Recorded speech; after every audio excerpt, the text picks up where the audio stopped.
We've caught Nick Walker, writer of We Love You City, just dragged him out of rehearsals for a quick catch-up. Hi Nick. Hello.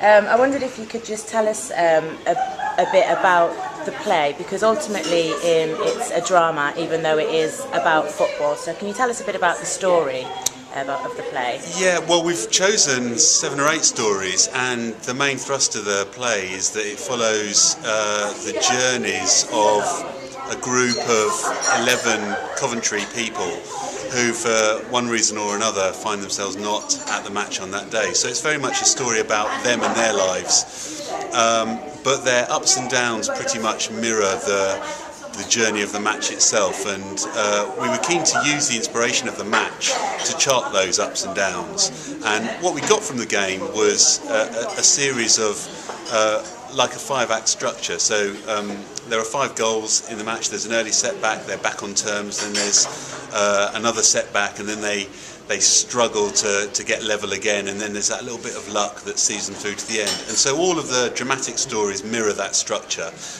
We see a couple who are having difficulties in their relationship. There's 3 lads who used to work in a car firm, and they're struggling to recapture that friendship again.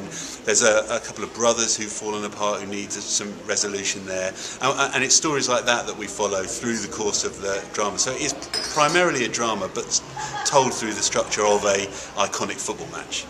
And the stories that you used are based on true stories, is that right?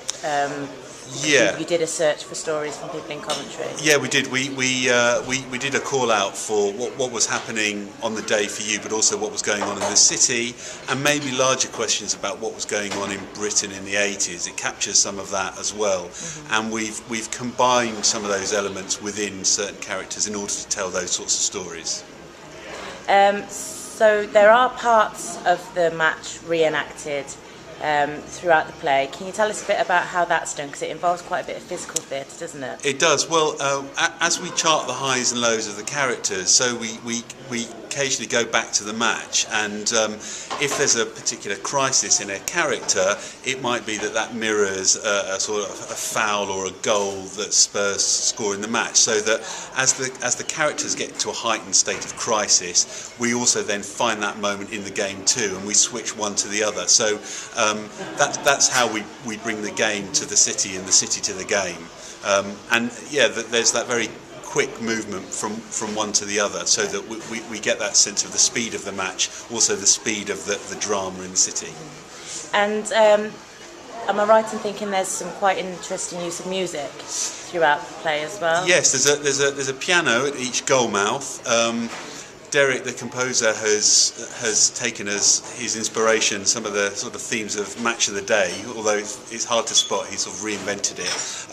But as the 2 pianos provide the underscoring for some of the drama, and we follow the journey of the music as much as we do the journey of the drama of the characters. Brilliant. Now we're in the last week of rehearsals now, and it's all the technical rehearsals that you're finishing up with. Can you tell people what that means, what sort of things you're doing there? In a technical run through, this is for the lighting and the sound operators to get all their cues right, to make sure that we're saying the things we need to say technically. The lighting design and the sound design are as much a part of telling the story as everything else, and we need the actors to know when and how fast they've got to come on stage and come off, and it's just going from cue to cue really, so making sure that it's as tight as it is in the rehearsal room.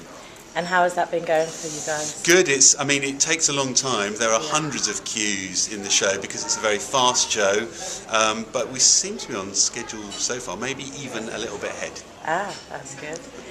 Now, the show opens on Tuesday. Yeah. Do you have any idea how the cast are feeling about the opening night? I think, they're as confident as they should be at this stage, whilst probably having the appropriate level of nerves and anticipation.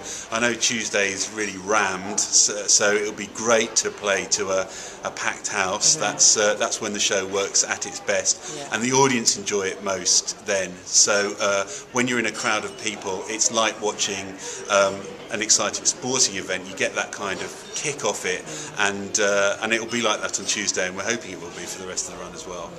And I suppose, at least with this, you know that the team will win. We know what the result is. Yeah, Yeah. there are no disappointments at the end of this experience. Brilliant. Well, thanks for talking to us, Nick. Thank Cheers. you.